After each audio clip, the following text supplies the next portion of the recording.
Hello guys, je crois que vous allez bien. Alors aujourd'hui j'aimerais parler de trois types de personnes dans l'église. Alors j'aimerais parler de la première catégorie de personnes, c'est ceux-là qui viennent à l'église par habitude. Ce sont des personnes qui viennent juste parce qu'il faut venir à l'église.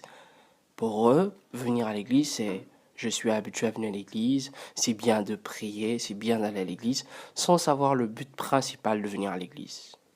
Alors, j'aimerais parler aussi de la deuxième catégorie de personnes. La deuxième catégorie de personnes sont ceux-là qui viennent pour un miracle, pour un souci, pour un besoin quelconque. Et quand ils obtiennent ce miracle, alors ces personnes-là disparaissent. C'est des personnes, on est souvent étonné de voir des personnes zélées au début, des personnes boostées, des personnes motivées, mais au final, qui repartent dans le monde. Alors ça, c'est la deuxième catégorie de personnes. Ces personnes vivent un miracle instantané. C'est des personnes qui reçoivent souvent l'exaucement très rapidement et après ils disparaissent.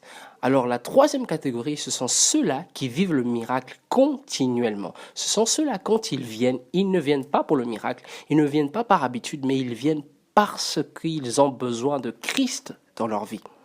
Voilà, ce sont des personnes qui viennent juste parce que, voilà, ils ont besoin d'un miracle, ils ont besoin ils sont coincés quelque part et ils veulent voir que Dieu puisse agir. Mais quand Dieu agit dans leur vie, alors ils oublient Dieu.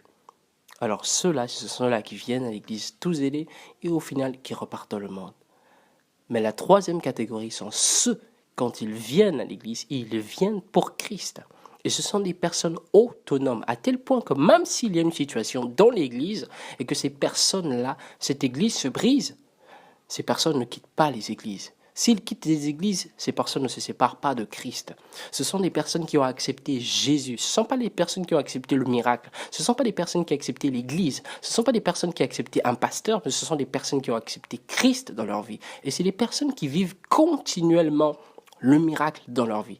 C'est des personnes qui n'abandonnent pas. C'est des personnes qui sont toujours là. C'est des personnes qui sont fixées là et personne ne peut les bouger. Pourquoi? Parce que eux, ils ne sont pas venus pour le miracle, ils ne sont pas là pour habitude, mais ils sont venus pour recevoir Christ. Et quand vous avez Christ dans votre vie, vous avez un miracle continuel dans votre vie. C'est une vie continuelle, c'est un miracle de tous les jours que vous allez vivre. À tel point que toute chose, comme le dit la Bible, concourt pour votre bien.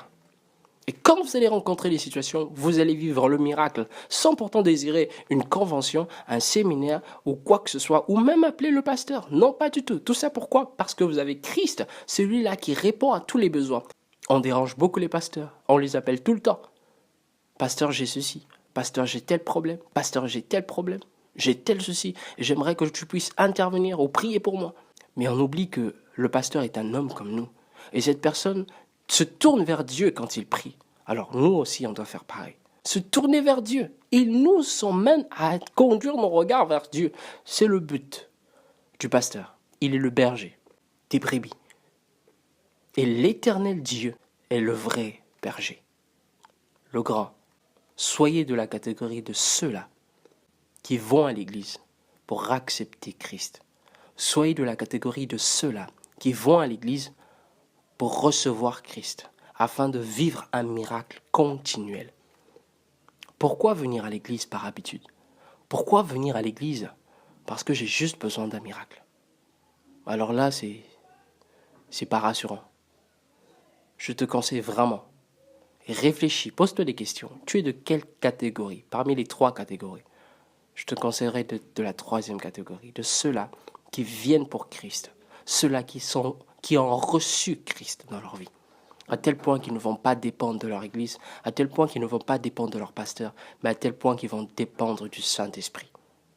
Et quand c'est le Saint-Esprit qui est le gérant de votre vie, quand vous dépendez du Saint-Esprit, quand vous dépendez de l'Éternel, quand vous dépendez de Dieu, alors là, c'est ce que dit la Bible, l'Éternel est mon berger, je ne manquerai de rien. Alors tu ne manqueras rien dans ta vie. Pourquoi? Parce que tu as fait de l'Éternel ton berger, tu as fait de l'Éternel ta priorité. Tu as fait de l'Éternel celui-là qui doit gérer ton cœur.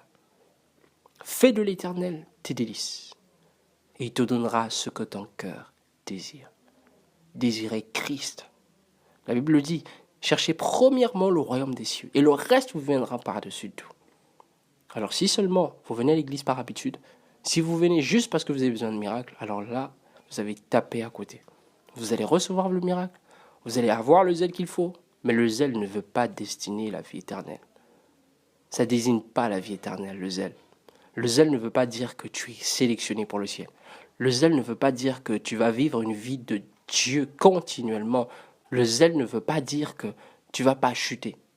Le zèle ne veut pas dire que tu vas peut-être te relever après une chute. Non, pas du tout. Mais le zèle, c'est juste pour te booster. Mais Christ te conduit vers une vie nouvelle. Une vie d'exploit. Une vie de gloire en gloire. Fais de l'Éternel tes délices, et il te donnera ce que ton cœur désire. Cherche premièrement le royaume des cieux. Fais-en ta priorité. Que Dieu te bénisse.